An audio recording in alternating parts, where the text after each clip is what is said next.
National Bison Day is on the first Saturday of November, and this is a time where our country remembers these marvelous animals that once roamed the prairie. The official mammal of the United States is the iconic American Plains Bison. They have played a role culturally, economically, and environmentally throughout the history of this country, as well as in Minnesota, with their own species being an example of a successful conservation story. Before European colonization, these animals once roamed North America in vast herds, and they were also the central livelihood of the Native Americans. Bison were the basis of life for the Plains Native Americans. The bison provided food, clothing, shelter, weapons, spiritual inspiration, ceremonial items.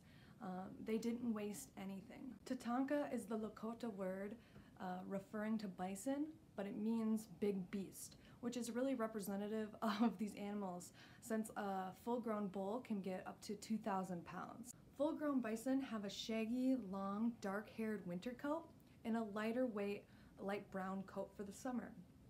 When the baby bison are born, they have a reddish-brown color, and so sometimes you might hear them referred to as red dogs.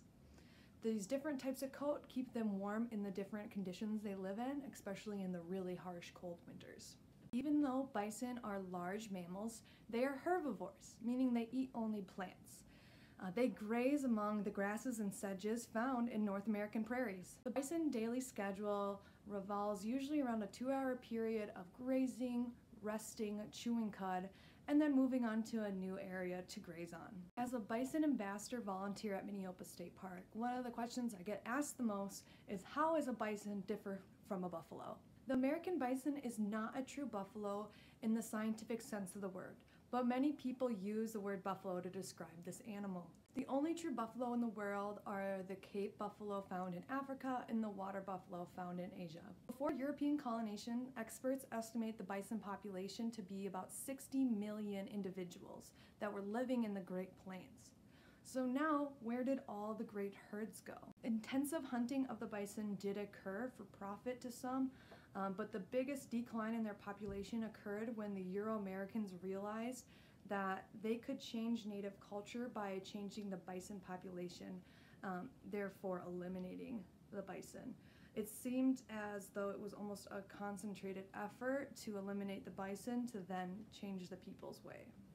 In the process of destroying the bison population, hunters cleared the way for westward expansion, and the old way of life for the Plains Native Americans disappeared. By 1889, the population was down to just 451 individuals. Recovery efforts expanded through the mid-20th century, with a resurgence in roughly about 500,000 bison found today in the United States. They are largely restricted to national parks, preserves, and private ranches. The majority of bison raised in the United States is raised for human consumption, while only about 20% of bison are raised for the conservation of genetics. In Minnesota, conservation of the American Plains bison is occurring through the Minnesota Bison Conservation Herd, which is run by the Minnesota DNR and the Minnesota Zoo. You can see bison from this conservation herd at Blue Mound State Park, Minneopa State Park, and the Minnesota Zoo in Apple Valley. Thank you for watching this video on the American Plains bison.